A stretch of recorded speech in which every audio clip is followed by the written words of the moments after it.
that the war in Ukraine has gone very badly for our proxy, and that Washington would like to, if not pivot to Asia, certainly,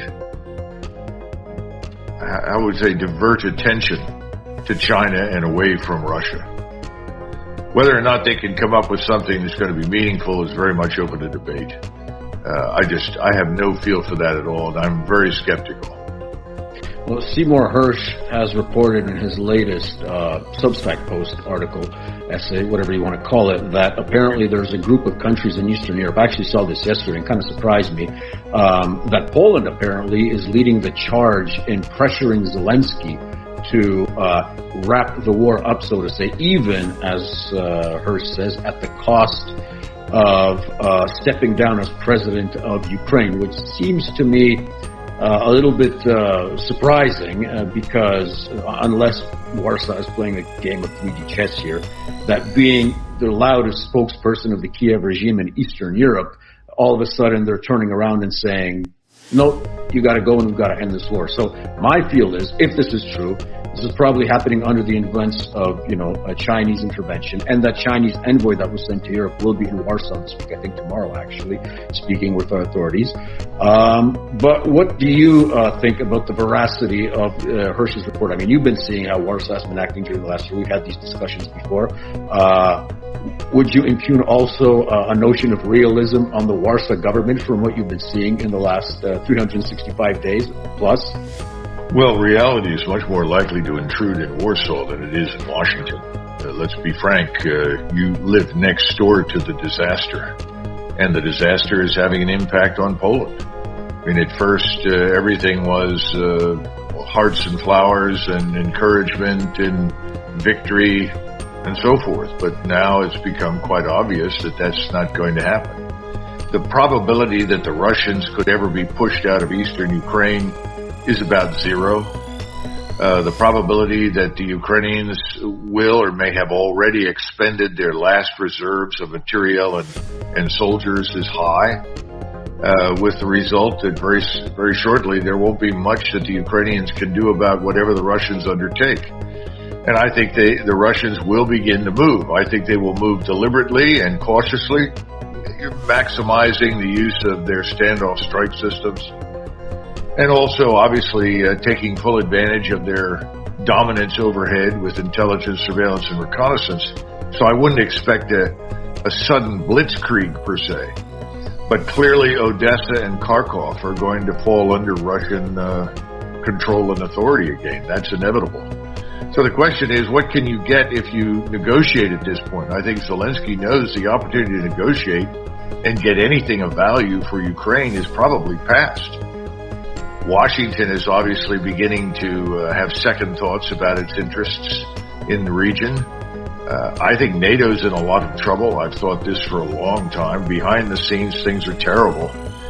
So none of what Tsai says surprises me. The only thing that I find a little surprising is Tsai's notion that Zelensky could be asked to step down and would do so willingly. I don't know where Zelensky goes. He'll have to talk to the oligarchs that put him into power and his sponsors in Washington, New York City, and elsewhere, and see what he can do. But it's too soon for him to throw in the towel, and he's being told that.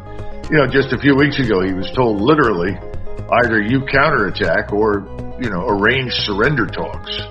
Now, that came out of the White House. It's quite a leak. So that we have had some attacks, but nothing significant, nothing on a scale that would make any difference. Doug, before we get into the minutiae of the situation on the ground and who might strike first and how, but are you getting the sense that due to the deteriorating situation for the Ukrainians, the narrative of supposed success on the part of the Ukrainian armed forces is getting dumber and dumber? I mean, when I heard for the first time that apparently a Patriot shot down a Russian hypersonic missile, I just laughed basically. Then we heard that it was, 30 missiles fired in 2 minutes. That's a pretty quick burn rate. So I'm getting the feeling that the more ridiculous the narrative, the more tragic and horrible the situation for the Ukrainians on the ground and for Zelensky in Kiev. Would you agree?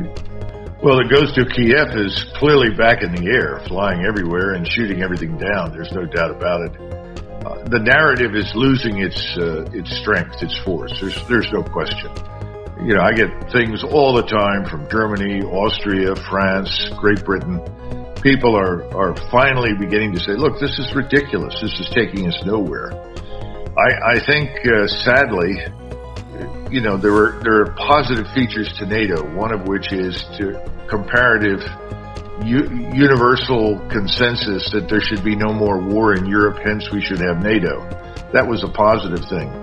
But I now see that there's a dramatic loss of faith in that notion. So I think we're on the threshold of a new world, frankly. And remember that next June, or actually, what am I saying, next June, next month, we have the St. Petersburg Forum.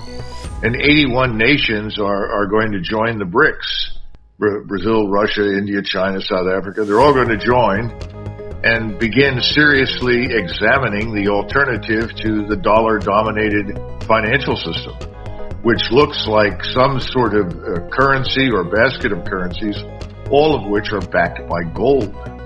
Now, this de-dollarization is very serious, and the United States government knows it, but no one in Washington will mention it. So there are really two things happening right now. You have a financial war between the United States, its allies, and Russia, China, and the other 81, 82, 83 countries out there who want to de-dollarize. Then you also have the war on the ground in Ukraine. We appear to be losing both. And that's beginning to sink in. But again, the American people, and you know this from your experience here, very few Americans pay very much attention to anything beyond their borders. That's the bad news. And the bad news, in addition to that, is that as a result, they tend to abdicate responsibility for the conduct of their affairs to a small minority of people in Washington who've been able to get away literally with murder. Well, I think that's going to continue until we have a real serious crisis that no one can avoid talking about. I think that's going to have a lot to do with the banking system, our financial system, the international financial system. Those things are closing in on us. As far as the military is concerned, there's a sudden awakening that we can't recruit. We have this very unhappy military establishment filled with people that are not terribly interested in becoming woke, who recognize that that's essentially the death of discipline, the death of effectiveness. All of these things seem to be coming together in sort of a perfect storm, if you will. And all of that is going to undermine what we've been undertaking in Ukraine. And I think to some extent, President Putin and his advisors know this. And I think that's why they've tread cautiously. Because if I look back on the last year plus, if there's one thing we can say about the Russian approach to this whole business, it's extreme caution. There has been a desire to avoid giving us an excuse to intervene militarily.